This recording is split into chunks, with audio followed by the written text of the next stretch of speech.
There's a new battle brewing in South Africa as President Cyril Ramaphosa starts to confront the corruption that festered under his predecessor Jacob Zuma.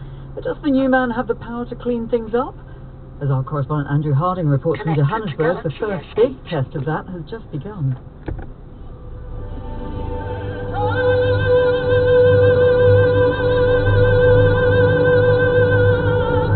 A stirring appeal from the taxman here in South Africa. Submit your return early and honestly, then it's done. The advert is polite, but the message behind it is increasingly frantic. South Africa's government is suddenly and dangerously short of cash. And the main reason appears to be corruption, in particular, corruption of the tax collection service. Things went south very quickly. We saw the destruction of the organisation itself, which ultimately culminated in a 50 billion rand hole in our revenue collection. That's Natasha Marion, political editor of the Business Day newspaper. She's talking about a tax shortfall of nearly £3 billion.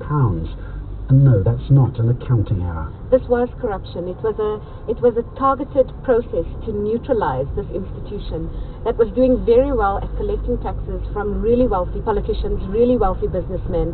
So this was about Zuma and his cronies? It was. It is a staggering claim, one of many against Jacob Zuma, the president who was kicked out of power earlier this year. The man who succeeded him, Cyril Ramaphosa, is now promising to clean up the mess, to dismantle the corrupt networks allegedly built by Zuma. This is the year in which we will turn the tide on corruption in our public institutions. But if that's really going to happen, he'll have to fix the tax service as a priority for a junk status country that some fear may soon need an IMF bailout.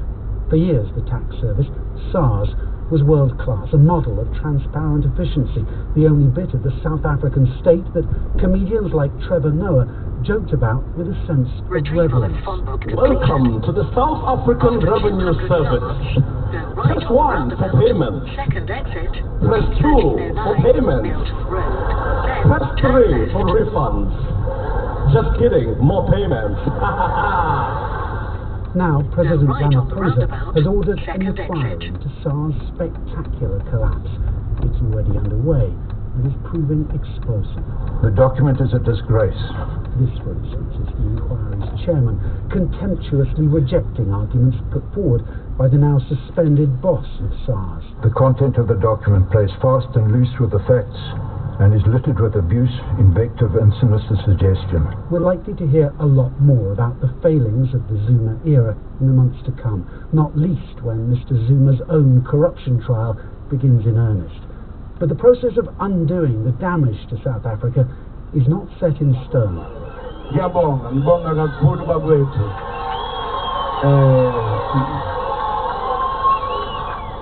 Mr. Zuma's allies, cheering him on outside court here, are already fighting back, stirring up resistance to the new president and trying to wrestle back control of the governing ANC.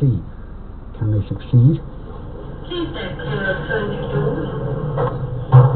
Floor 22. I've come to the National Treasury in Pretoria, where officials now openly admit that Jacob Zuma has driven their country's finances to the brink of disaster. Deputy Director Ismail Mamunyat is optimistic about the clean-up, but only up to a point. There are forces who are clearly opposed to this for their own selfish reasons, and that's a political fight which our political bosses will have to engage on. There's been corruption, and clearly that needs to be totally eliminated, and certainly those responsible hopefully going to jail. So there's a lot at stake. It honestly could lead to disastrous outcomes, because it gets to how stable is your society, what's the level of poverty. There's a tremendous amount at stake. When Cyril Ramaphosa came to power in February, people talked about a mood of Ramaphoria gripping a relieved nation. The truth, sinking in fast here now, is that South Africa faces a long, tough fight to fix itself. Andrew Harding reporting from Johannesburg. Now, queues around the corner, families with young children waiting for hours, the police even called to one shopping centre. These were the scenes when a marketing strategy to pay your age by Build-A-Bear Workshop backfired. These parents were at the White Rose Shopping Centre in Leeds. We thought it'd be busy, but obviously we didn't know it'd be as busy as this. People have been going inside waiting, then to outside, and then inside again, and then every time you come inside or go outside, they say the line's closed. The queue goes all the way round the shopping centre, and they're telling people that there's no more queuing. You can't explain to a 3-4-year-old child that they can't have a bear.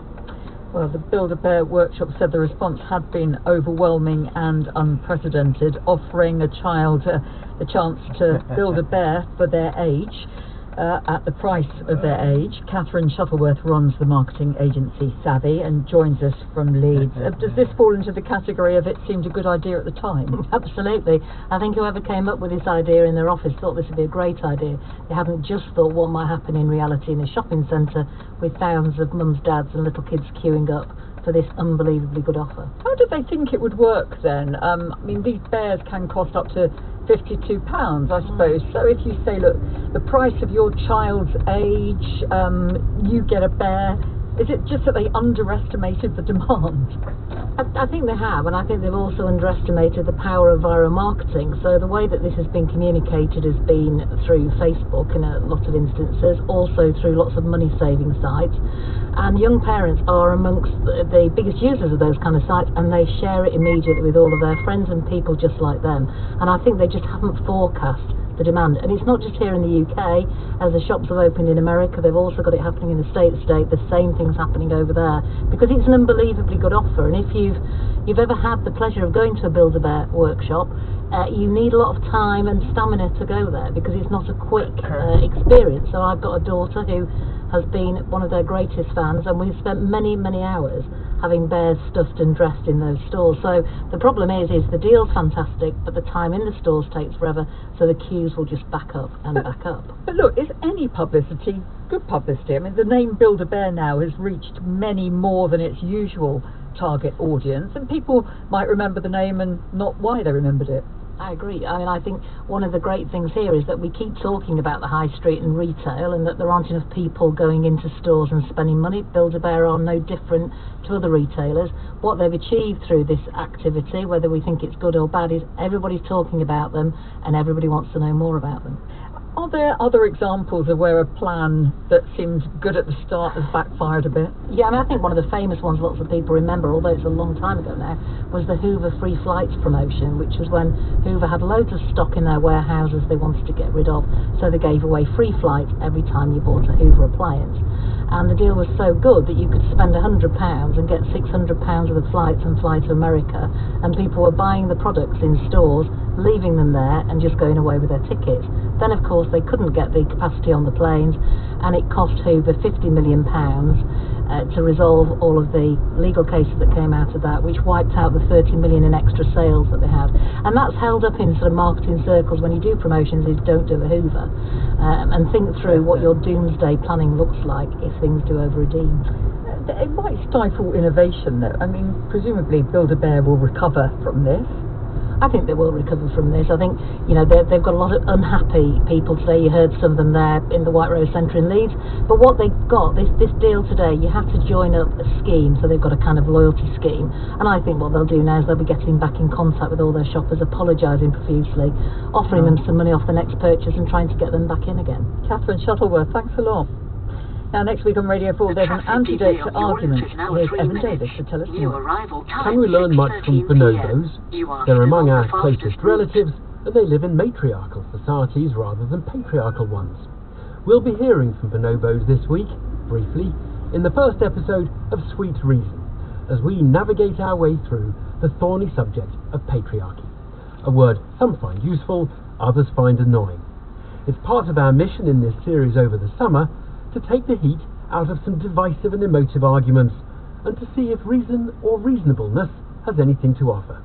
That's Sweet Reason with me, Evan Davis, on BBC Radio 4, next Thursday morning at 9. Chris Fawkes is here with us now to talk us through the weather forecast. How's it looking? Hi Caroline. Well, for some of us, actually there's been some rain around today, and that I'm sure would have been welcome rain for the parched gardens. The showers have been mainly falling across parts of Western England and Wales today, but with some really heavy ones locally as well. Now, looking at the weather picture through the rest of this evening, those showers across Western England and Wales will carry on for a time this evening before slowly fading away. Otherwise, it's a dry night with clear skies.